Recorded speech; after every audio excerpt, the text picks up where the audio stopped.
Será que é possível que nós inspiremos a nossa vida nos apóstolos São Pedro e São Paulo? Ou será que a vida deles está muito distante da nossa realidade? Neste domingo, nós celebramos a solenidade dos santos apóstolos Pedro e Paulo, solenidade antecipada para o domingo.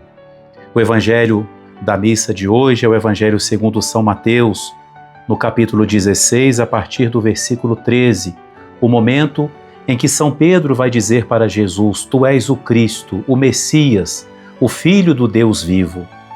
São Pedro não só deu essa resposta a Jesus naquele momento, mas a sua vida, até o último instante, foi uma profissão dessa fé, da fé em Jesus.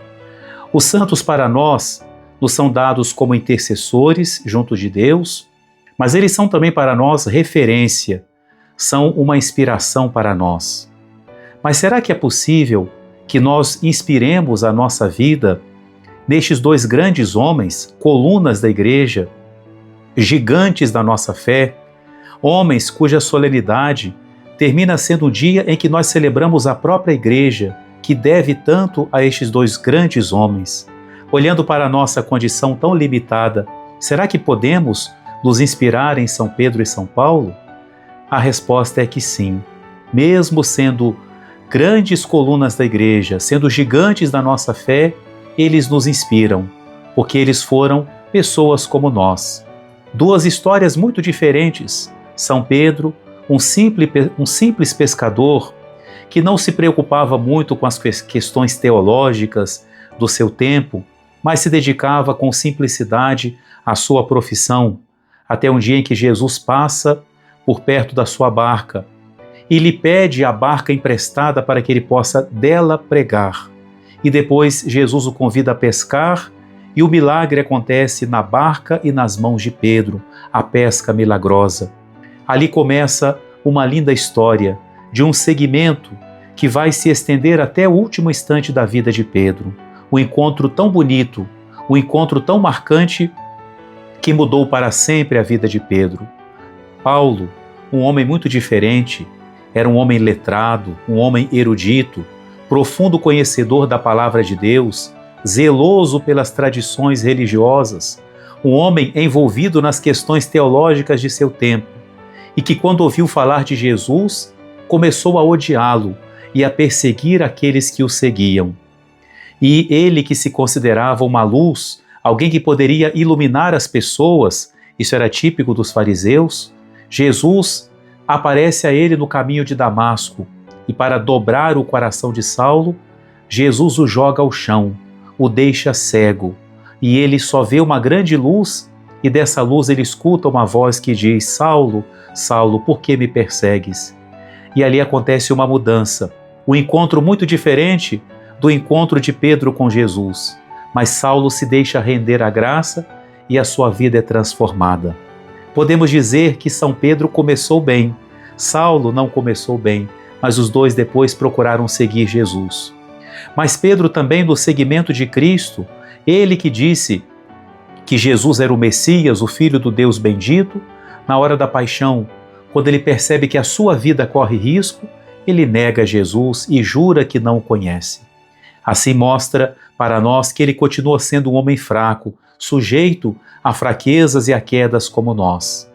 Mas São Pedro não se deixou abalar pelo seu pecado, mas confiou na misericórdia de Deus e por isso Jesus lhe deu a oportunidade dele professar 3 vezes que o amava.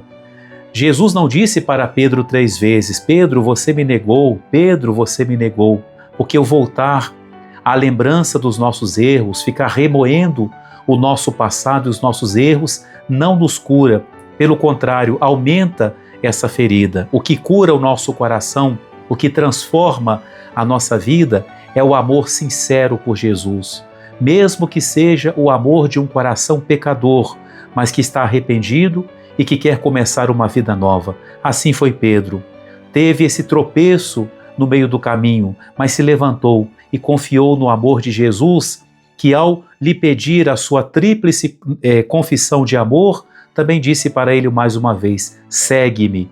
E de fato Pedro seguiu Jesus até o final. Saulo, que depois dessa conversão se colocou totalmente a serviço de Cristo, ao anúncio do Evangelho, também teve que experimentar as suas fraquezas.